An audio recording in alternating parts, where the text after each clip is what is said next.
Kitab Kejadian pasal 23. Introduction. Sarah meninggal dan Abraham berduka cita serta bernegosiasi untuk membeli sebidang tanah pemakaman baginya dari orang-orang yang tinggal di negeri itu. Reflection. Dengan persatuan mereka bersama Kristus, umat Allah adalah raja dan pewaris dari warisan yang besar. Namun di dunia ini umat Allah mungkin hanya memiliki sedikit. Itu sebabnya mereka harus hidup dengan iman, bukan karena melihat. Berdoalah agar Allah sumber pengharapan memenuhi Anda dengan segala sukacita dan kedamaian dalam mempercayai janji-janji tentang Kristus, sehingga dengan kuasa Roh Kudus Anda dapat memiliki harapan yang berlimpah.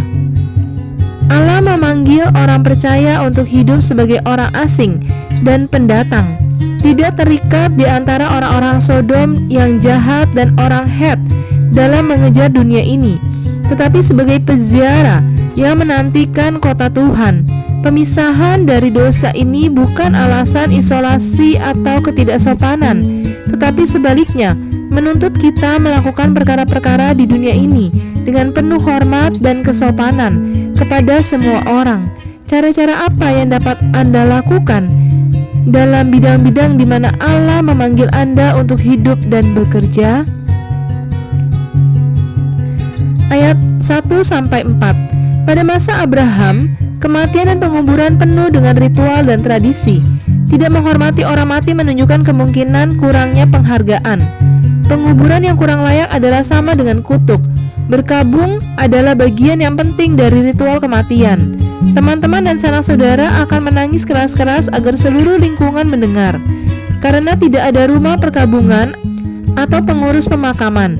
Teman-teman dan saudara-saudaranya akan menolong menyiapkan penguburan yang biasanya berlangsung pada hari itu juga karena iklim yang hangat. Sarah meninggal di Hebron. Abraham membeli gua Makpela dekat Hebron sebagai tempat penguburannya. Abraham juga dikuburkan di sana, seperti juga anak dan cucunya Ishak dan Yakub. Ayat 4-6. Abraham berada di negeri yang asing dan sedang mencari tempat untuk menguburkan istrinya.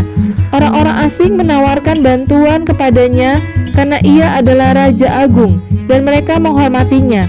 Meskipun Abraham belum lama tinggal di daerah tersebut, reputasinya tak tercela. Orang-orang yang menanamkan waktu dan uang mereka untuk melayani Allah seringkali mendapatkan hasil yang menyenangkan dari investasi mereka, yakni reputasi yang baik dan penghargaan dari orang lain.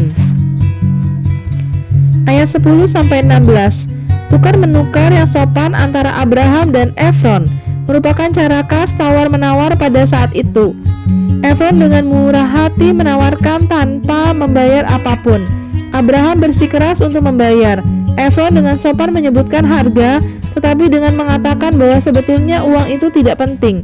Abraham membayar 400 shekel perak. Kedua orang itu mengetahui apa yang sedang terjadi ketika mereka menjalani proses penawaran tersebut. Andaikan Abraham menerima tanah itu sebagai pemberian ketika tanah itu ditawarkan, dia tentu akan menghina Efron, yang kemudian tentu akan membatalkan penawarannya. Banyak pemilik toko di Timur Tengah masih mengikuti ritual penawaran ini dengan pelanggan mereka. Ayat 16. 400 keping perak adalah harga yang tinggi untuk sebidang tanah yang dibeli Abraham. Orang Het tidak senang bila orang asing mau membeli tanah mereka. Jadi kesempatan menawar bagi Abraham kecil. Efron meminta harga yang sangat tinggi. Kebiasaan pada zaman itu adalah meminta 2 kali lipat dari nilai pasar tanah tersebut, dengan sepenuhnya berharap bahwa pembeli akan menawar setengah dari harga yang disebutkan. Meskipun demikian, Abraham tidak menawar. Dia langsung membayar harga yang semula. Dia tidak berusaha mengambil apapun yang tidak berhak didapatnya. Walaupun Allah Ta'ala menjanjikan tanah tersebut kepada Abraham, dia tidak mengambil begitu saja tanah itu dari Efron. Amin.